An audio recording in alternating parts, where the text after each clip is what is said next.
You mentioned pressure from government. You've criticized Twitter Mm. for the giving in to Turkey's government censorship. There's also conspiracy theories or accusations of Wikipedia being open to pressure from government or government organizations, FBI, and all this kind of stuff. Right. What is the philosophy about pressure Yeah. from government and censorship? So we're super hardcore on this. We've never bowed down to government pressure anywhere in the world, and we never will. And we understand that we're hardcore, and actually there is a bit of nuance about how different companies respond to this, but our response has always been just to say no. And if they threaten to block, well, knock yourself out, you're going to lose Wikipedia. And that's been very successful for us as a strategy, because governments know they can't just casually threaten to block Wikipedia or block us for 2 days and we're going to cave in immediately to get back into the market. And that's what a lot of companies have done, and I don't think that's good. That we can go one level deeper and say, I'm actually quite sympathetic. Like, if you have staff members in a certain country and they are at physical risk, you've got to put that into your equation. So I understand that. Like, if Elon said, actually, I've got 100 staff members on the ground in such and such a country, and if we don't comply, somebody's going to get arrested and it could be quite serious. Okay, that's a tough one, right? That's actually really hard. But yeah, no. And then the FBI one, no, we like the criticism I saw. I kind of prepared for this because I saw people responding to your request for questions, and I was like, somebody's like, "Oh, well, don't you think it was really bad that you da da da da?" And I actually reached out to Steph saying, "Can you just make sure I've got my facts right?" And the answer is we received 0 requests of any kind from the FBI or any of the other government agencies for any changes to content in Wikipedia. And had we received those requests at the level of the Wikimedia Foundation, we would have said, it's not our, like, we can't do anything because Wikipedia is written by the community. And so the Wikimedia Foundation can't change the content of Wikipedia without causing, I mean, God, that would be a massive controversy. You can't even imagine. What we did do, and this is what I've done, I've been to China and met with the Minister of Propaganda.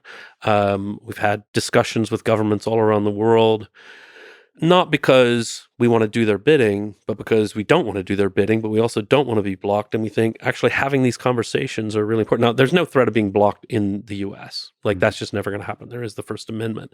But in other countries around the world, it's like, okay, what are you upset about? Let's have the conversation. Like, let's understand and let's have a dialogue about it so that you can understand where we come from and what we're doing and why. And then, sometimes it's like, gee, like, if somebody complains that something's bad in Wikipedia, whoever they are, don't care who they are, could be you, could be the government, could be the Pope, I don't care who they are. It's like, oh, okay, well, our responsibility as Wikipedia is to go, oh, hold on, let's check, right? Is that right or wrong? Is there something that we've got wrong in Wikipedia? Not because you're threatening to block us, but because we want Wikipedia to be correct. So we do have these dialogues with people. And, a big part of, like, what was going on with, you might call it pressure on social media companies or dialogue with, depending on, as we talked earlier, grapple with the language, depending on what your view is. In our case, it was really just about, oh, okay, right. They want to have a dialogue about COVID information, misinformation. We're this enormous source of information which the world depends on. We're going to have that conversation, right? We're happy to say, here's, if they say, how do you know that Wikipedia is not going to be pushing some crazy anti-vax narrative?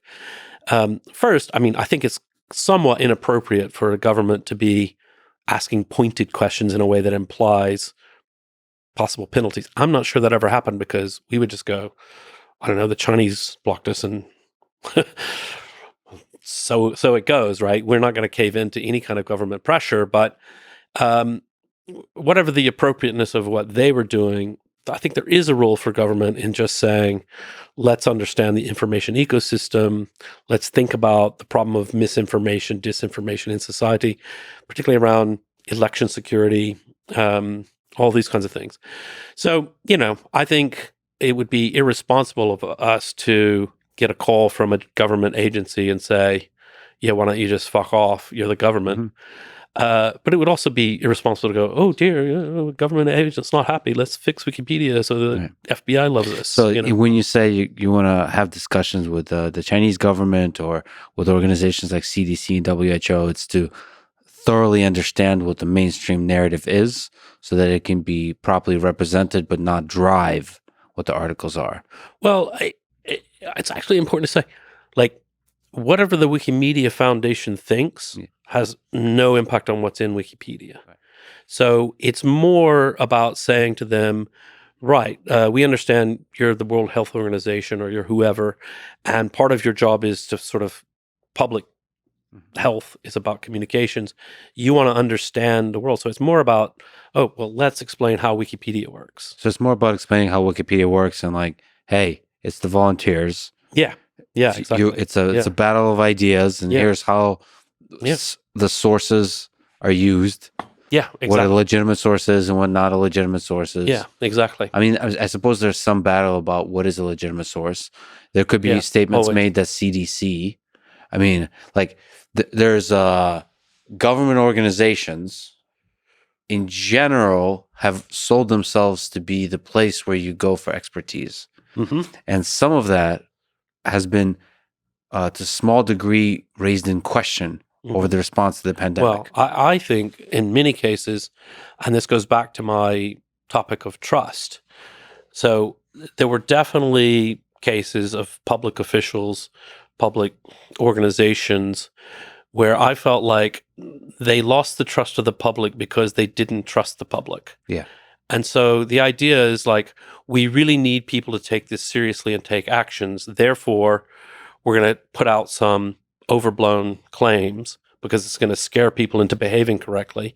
You know what? That might work for a little while, but it doesn't work in the long run because suddenly people go from a default stance of like the Center for Disease Control, very well respected scientific organization, sort of, I don't know, they've got vault in Atlanta with the last vial of smallpox or whatever it is that people think about them.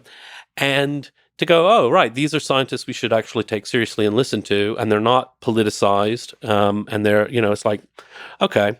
And if you put out statements, and I don't know if the CDC did, but World Health Organization, whoever, that are provably false, and also provably you kind of knew they were false, but you did it to scare people because you wanted them to do the right thing.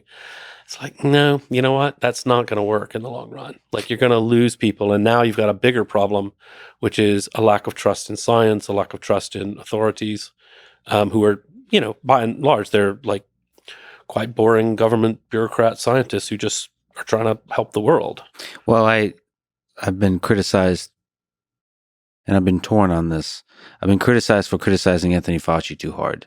The degree to which I criticized him is because he's a leader, and I'm just observing the effect in the loss of trust in the institutions like the NIH, where I personally know there's a lot of incredible scientists doing incredible work. Yeah. And I have to blame the leaders for the effects on the distrust in the scientific work that they're doing because of what I perceive as basic human flaws of communication, of arrogance, of ego, of politics, all those kinds of things. Now, you could say you're being too harsh, possible, but I think that's the whole point of free speech is you can criticize the people who lead. Leaders, unfortunately or fortunately, are responsible for the effects on society. To me, Anthony Fauci, or whoever in the scientific position around the pandemic, had an opportunity to have a FDR moment or to get everybody together and inspire about the power of science to rapidly develop a vaccine that saves us from this pandemic and future pandemic that can threaten the well-being of human civilization. This was epic and awesome and sexy. And to me, when I talk to people about science, it's anything but sexy in terms of the virology and biology development, because it's been politicized, it's icky, and people just don't want to, don't talk to me about the vaccine. I understand. I got vaccinated. Let's switch topics. Right. Yeah. Well, it's interesting because as I say, I live in the UK, and I think it's all these things are a little less politicized there. And I haven't paid close enough attention to Fauci to have a really strong view. I'm sure I would disagree with some things. I definitely, I remember hearing at the beginning of the pandemic, as I'm unwrapping my Amazon package with the masks I bought, because I heard there's a pandemic, and I just was like, I want some N95 mask, please. And they were saying, don't buy masks. And the motivation was because they didn't want there to be shortages in hospitals. Yeah. Fine. But they were also statements of masks they're not effective and they won't help you. And then the complete about face to you're ridiculous if you're not wearing them. It's just like, no, like that about face just lost people from day one. The distrust in the intelligence of the public to deal with nuance, to deal with the uncertainty. This is exactly what, I think this is where the Wikipedia neutral point of view is and should be, and ideally, and obviously every article and everything we could, you know me now and you know how I am about these things, but like ideally is to say, look, we're happy to show you all the perspectives. This is Planned Parenthood's view, and this is Catholic Church view, and we're going to explain that, and we're going to try to be thoughtful and put in the best arguments from all sides, because I trust you. Like, you read that, and you're going to be more educated, and you're going to begin to make a decision. I mean, I can just talk in the UK, the government, When we found out in the UK that very high-level government officials were not following the rules they had put on everyone else, I had just become a UK citizen just a little while before the pandemic. And, it's kind of emotional. Like, you get a passport in a new country and you feel quite good. And I did my oath to the Queen, and then they dragged the poor old lady out to tell us all to be good. And I was like, we're British and we're going to do the right things. And it's going to be tough, but we're going to, so you have that kind of Dunkirk spirit moment. And you're like following the rules to a T. And then suddenly it's like, well, they're not following the rules. Yeah. And so suddenly I shifted personally from, I'm going to follow the rules, even if I don't completely agree with them, but I'll still follow because I think we've got to all chip in together, to like, you know what? I'm going to make wise and thoughtful decisions for myself and my family.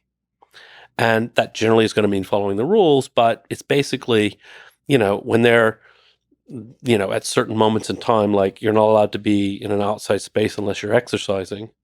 I'm like, I think I can sit in a park and read a book. Yeah. Like, it's going to be fine. Like, that's irrational rule, which I would have been following just personally, of like, I'm just going to do the right thing. Yeah.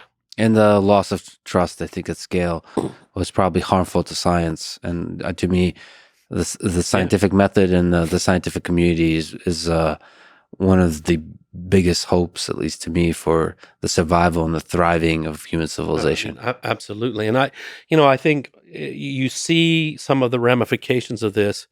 There's always been like pretty anti-science, anti-vax people.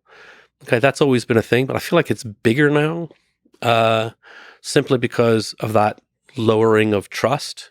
So a lot of people, maybe it's like you say, a lot of people are like, I got vaccinated, but I really don't want to talk about this because it's so toxic, and that's unfortunate, because I think people should say, what an amazing thing. And, there's also a whole range of discourse around, if this were a disease that was primarily killing babies, I think people's emotions about it would have been very different, right or wrong, than the fact that when you really looked at the sort of death rate of getting COVID, wow, it's really dramatically different. If you're late in life, this was really dangerous.